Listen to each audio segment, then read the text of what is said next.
that we were talking about a moment ago about all that's going on in this country and maybe what will happen in 2022 and 2024. You know, you got Portland and other cities burning.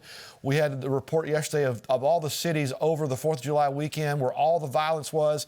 Most, if not all of these cities are run by Democrats. Is that a coincidence? Look, Tim, there's a cause and effect, man. That you put in biblical values and biblical ideas, you get good results like freedom. When you put in secular ideas that refuse to follow the Bible, you get disasters like what they're experiencing in Portland right now. You get a president that thinks with the stroke of a pen, he can set aside 30% of the land in America. I mean, this is a communist idea. It's really a fascist idea. The fascist, Mussolini said that everything in the state, nothing outside the state, nothing against the state.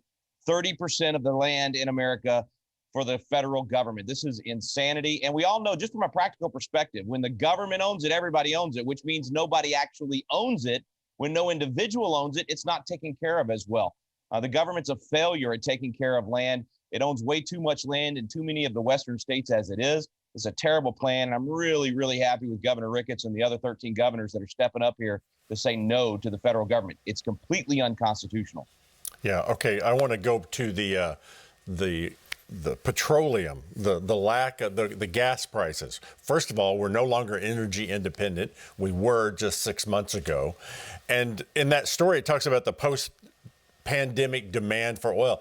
I kind of disagree. I think that it's trucking and rail. More and more people are ordering things online, especially Amazon, and there's a trucker shortage. Your thought? Yeah, without question. A lot of factors here. The trucker shortage because of the terrible federal policy of the workers' comp and the extra $300 a week and paying people to stay at home and do nothing, dumping $10 trillion into the market, which causes more people to not work, but also spend. So we're increasing the spending and the buying, but we have less production. That's, of course, going to cause inflation. It's going to cause prices to go up. It's going to cause a shortage on the products that are out there. And they combine that with the terrible energy policies of Joe Biden. And as you mentioned, I mean, we were energy independent. How quickly it changed because of bad policies. You guys know this.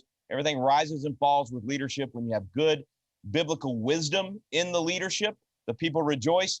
When you have the wicked ruling, the people groan. I think we're going to see a lot more groaning, but I hope Tim's right that we'll get to see a big shift in a short period of time, hopefully in 2022 and then in 2024. So that we can again rejoice in our leadership. If you live in California, you have any friends in California, ask them about filling up their tank and what it's like right now. Now more than ever, believers need to know how to live by faith in these times. Rick, thanks so much. Mike, back to you. Greg, in a land